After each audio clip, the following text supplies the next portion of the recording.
Lesbian detectives, unsolved cases. She's still missing. Yeah, they haven't found her yet. Well, let's talk about it. They say he vanished without a trace. Could it be a psychotic break or a tragic accident? Police don't know where the body went. Unsolved murders, body still missing. That's unheard. Where's the witness? Lesbian detectives, what's going on? City on high alert, this out the norm. He did what, the who? Man, that ain't real, these crimes ain't true. Then come uncover these theories with us. We live right now, tuning in is a must. Right now. Lesbian detective. We about to start the show, so get your popcorn ready, let's go. Pay attention to the message I present to you, the lesbian detectives.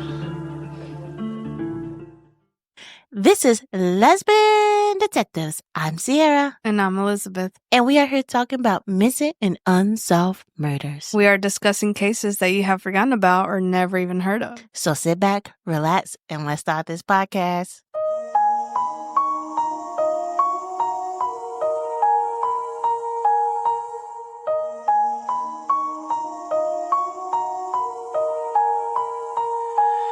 Welcome back, everybody. I hope you all had a fantastic Valentine's Day.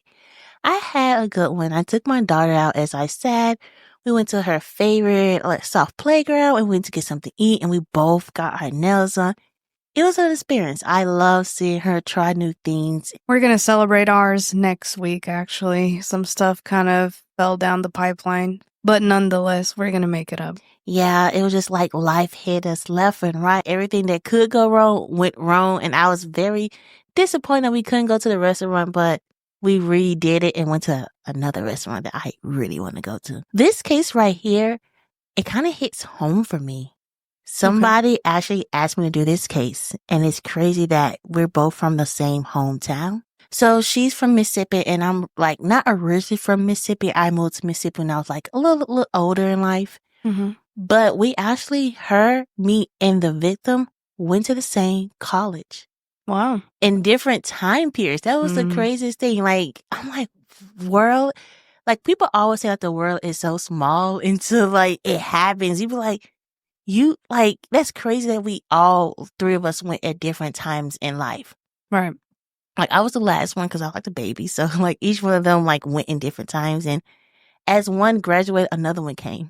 I mean, I was like flabbergasted when I was doing this case. I was like, oh my God, I went to this college. Such a small world. It really is. Today's case is about a woman from Mississippi, a devoted mother vanished without a trace on New Year's Day, 2021. She had dreams for a better future, but found herself entangled in a troubling relationship with an older man, one some believe to be dangerous. The official story of her disappearance is a mystery. She was last seen before dawn, launching a boat onto the Tallahatchie River with her companionship. He claimed she panicked, left the boat, and attempted to walk back through the dense wilderness. Yet hours passed before she was reported missing, but it was by somebody else. The search uncovered chilling clues, footprints leading to the forest, a boot cut away, a coat, a glove, and a broken-handled shovel. As time dragged on, theories darkened. Whisper of a past violence, eerie's parallel to another woman's mystery death, and a troubling confession from an unreliable witness all painted a sinister picture. Authorities have not given up, but without a body, the case remains unsolved.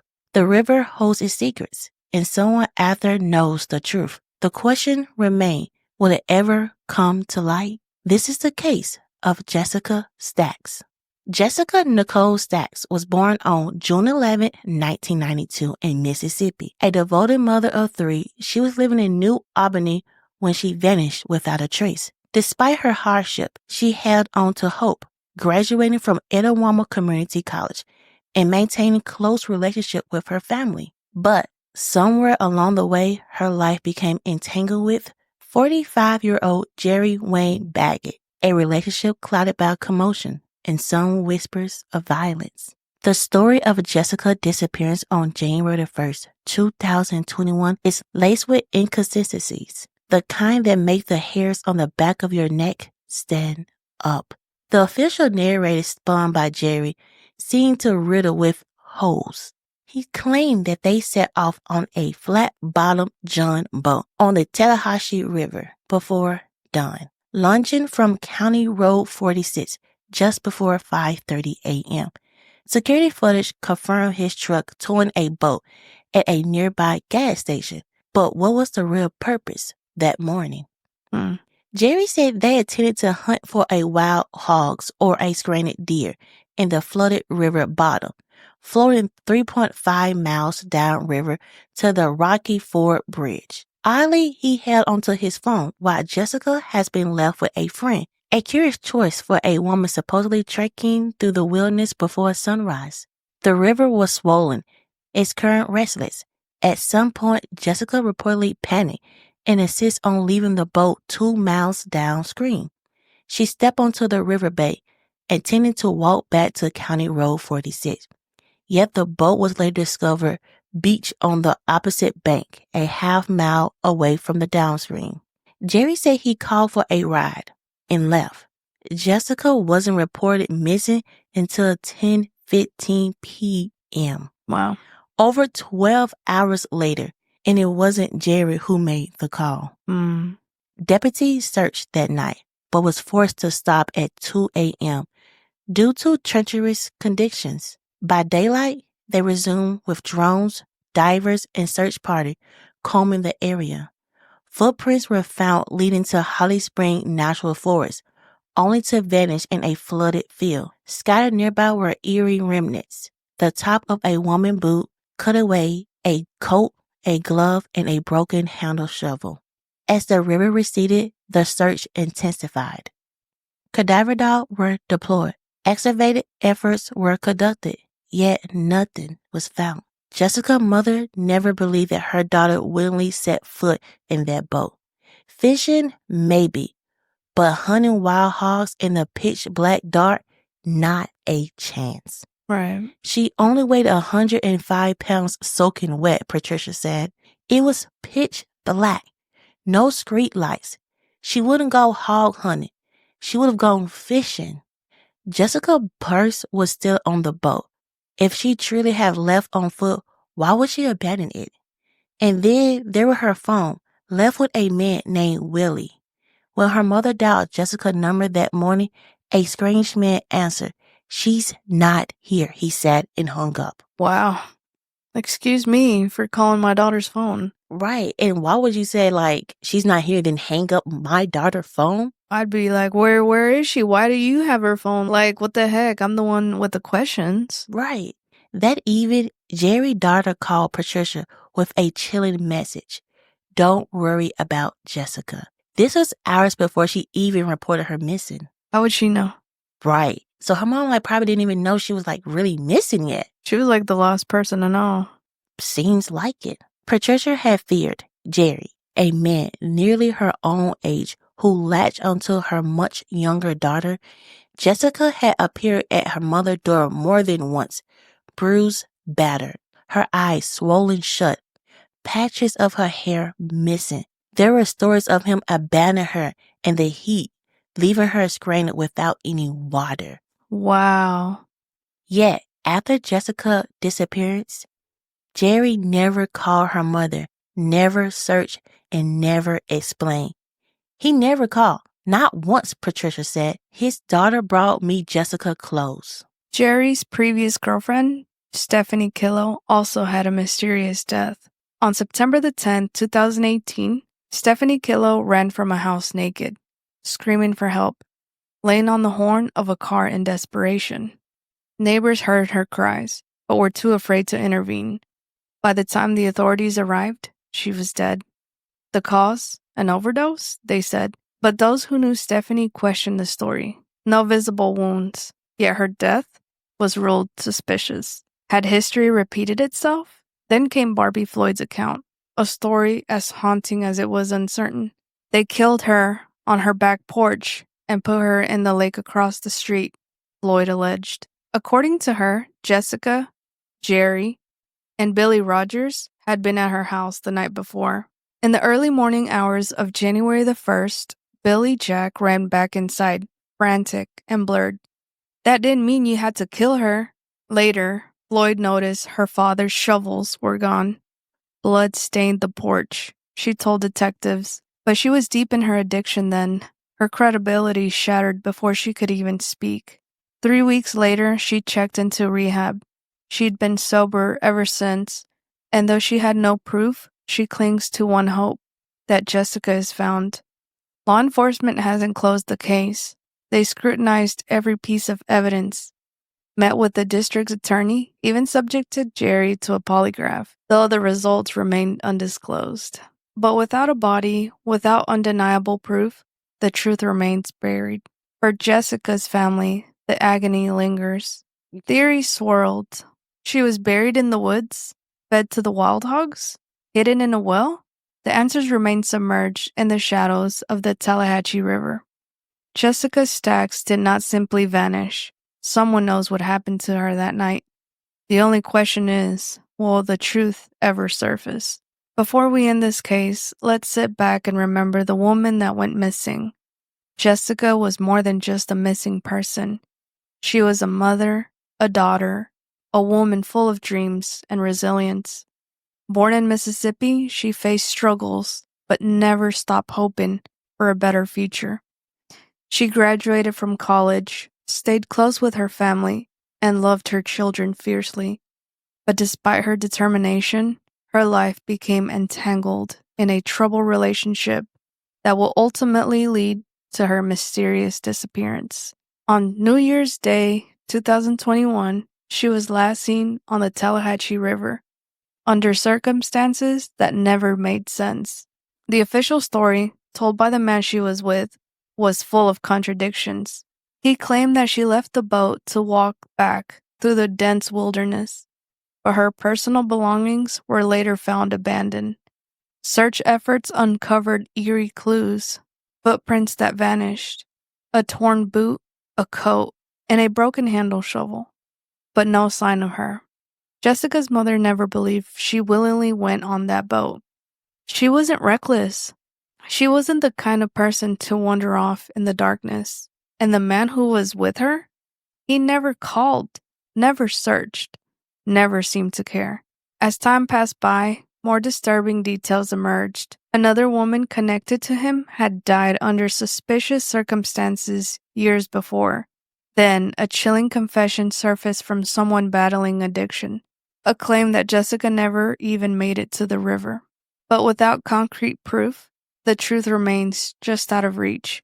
Jessica's family still waits for answers, still hopes for justice. She was more than the mystery surrounding her. She was the light in her children's lives. A person who deserved love, safety, and a future. Somewhere, someone knows what happened. The question remains, will they ever come forward? This is the case of Jessica Stacks. Now let's get into some theories. Theories.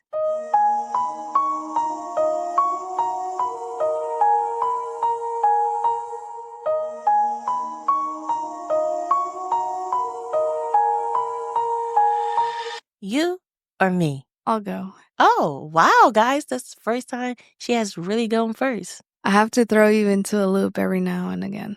Mm-hmm. I believe it was Jerry. And I say that because she was in an abusive relationship. I first-handedly witnessed relationships like that. Mm-hmm. And they never get better. They can tell you that they're sorry, that they're going to change. They tell you everything you want to hear, and you want to believe them, but it's not true. Mm-hmm. Seeing that he would beat her until her eyes were swollen, shut, grab her by her hair to where she had chunks missing, that person doesn't care about you. And when somebody tells you who they are, when somebody shows you who they are, believe them. Mm-hmm. I believe it was him because he didn't care.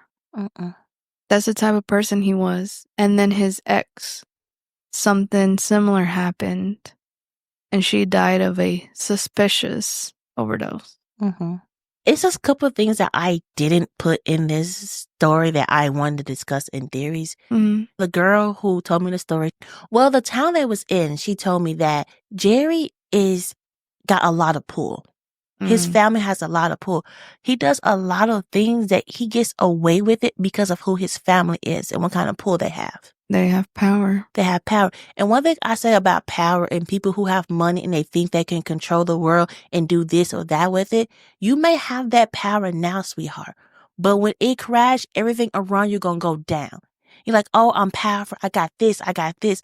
Sooner or later, the person who's helping you or defending you or helping you keep your crimes uncovered, they gonna like go away. What is that saying?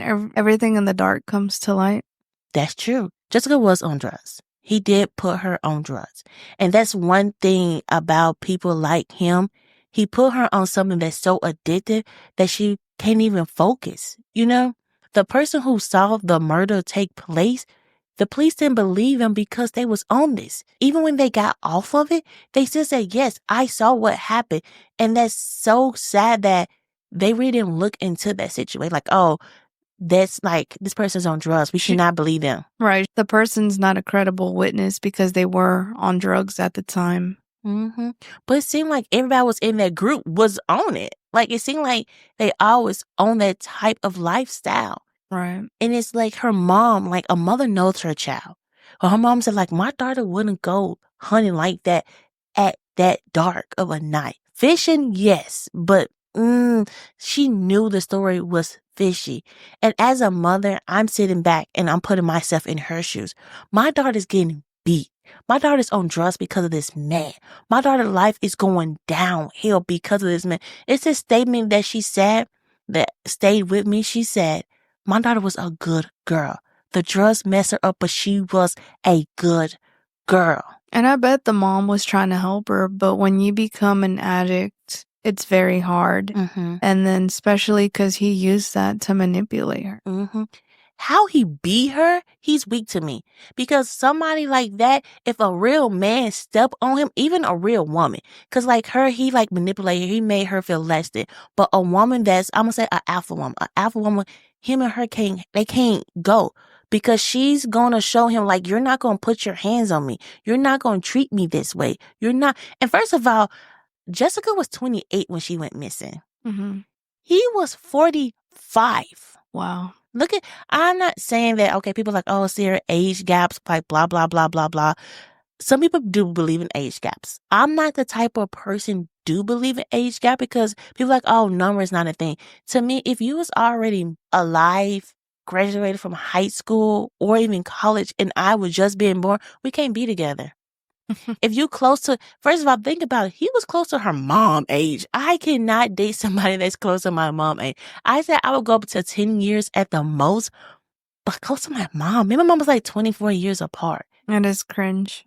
Yeah. I mean, some people, you can do it, but I know it's just not for me. For ourselves. For us, well, my wife is like 4 years older than me, but I feel like sometimes they will see you like as you younger than them. They will like try to like parent you a lot of ways to me. Like it's easier to be groomed Mm-hmm. by somebody who's older than you. Mm-hmm. But it's a process. Like I'm sure he didn't just come off as this bad guy. He probably came off as somebody charming, somebody that could offer her this, give her that, show her the world. And then slowly but surely he takes control over her. And before she knows it, she's too deep.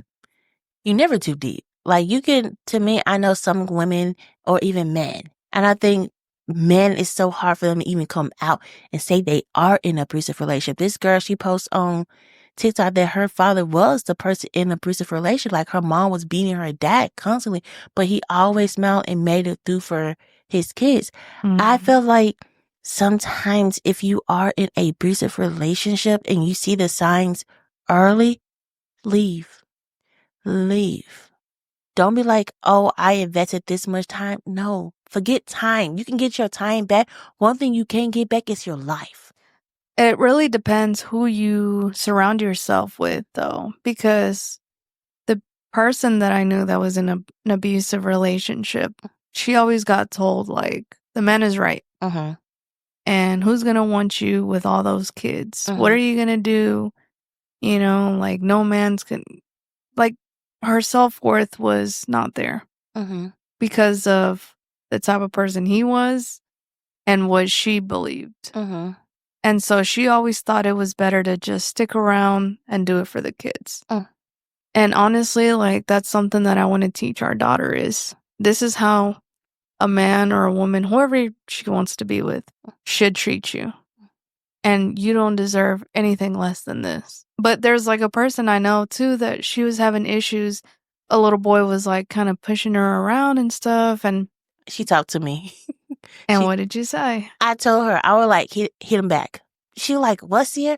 I said, a man's going to try you. That's one thing my grandma put inside me and my cousins. I don't know if some of my cousins really listen to her, but I also have to kid that if you set me down, you told me how life is, I'm listening.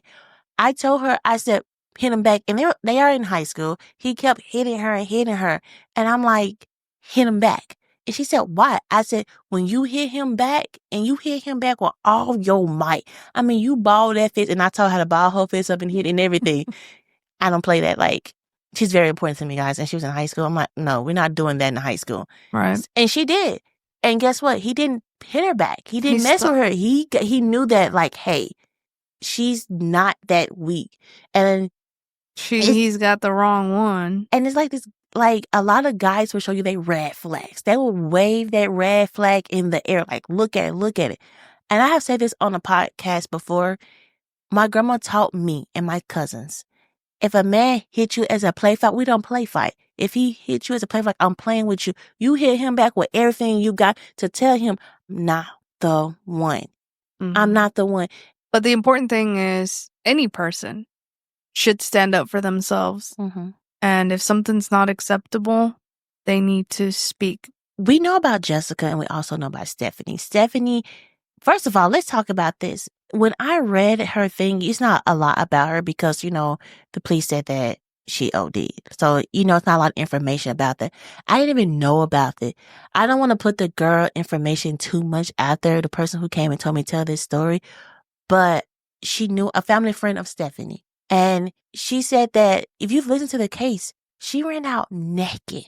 She was beating the horn. When I read online, the neighbors saw everything. The neighbors was watching, but the neighbors was too scared to come outside and help her. And the sad thing about it, she wasn't even at her home. She wasn't even at the guy home. They was at somebody else's home. So the neighbors didn't know? The neighbors saw everything happen. No, I know, but did they know the family had power? We don't even, probably so. They know he was dating, you know? And they stood in their house watching everything. And they called the police. They did call the police. But I feel like the neighbors know a lot more than what happened to Stephanie. Because they saw everything. For her to keep blasting her horn saying, help me, screaming that to me, I don't think she was ODing. I know nothing about ODing. Somebody can tell me in the in the comments, or even inbox me if you feel safer that way. I feel like, if anything, it numbs you even more. Once you overdose, your body goes numb. You're not thinking. You're like asleep almost. Because the police, when I read the information, they said this first. They said, oh, this case is very suspicious. It's no sign of abuse. There's no sign of injury or anything. This case is very, like, they didn't think she overdosed at first, but then I'm like, oh, we have to wait for the autopsy. The autopsy came out, oh, yes, she overdosed. I feel like the police knew something happened with her and Jerry, but they was too scared to say anything. Because if you guys go and you read her information, the police said it like, oh, we didn't wait for the autopsy. This is very suspicious of how she died. Why would you say that? If there's sign when somebody overdoses, you will see the sign, the foam of the mouth and all that. There's signs. Right. But for them to say suspicious, that's weird to me. I was thinking about the person who was there when she was unalive. What if she was unalive like that? What if she never left that night and she did not go hunting with him? Right. Because she said something about the shovel. The shovel was like so important to me because when they was looking for Jessica, they kept finding a shovel. And then for them to say my father's shovel was missing. Right. And she was, think about it, she was out of her mind. If she was really like on heavy drugs and she said that most important fact, come on. This was definitely planned. There were shovels involved. Somebody heard somebody say, that didn't mean you had to kill her. She heard the man say that. And then Patricia, Jessica's mom, said her daughter would not go on a hunting trip. So it's just so many things that point to that family. And then like the neighbors, they didn't report when Stephanie was like honking the horn. It's just so many things that add up.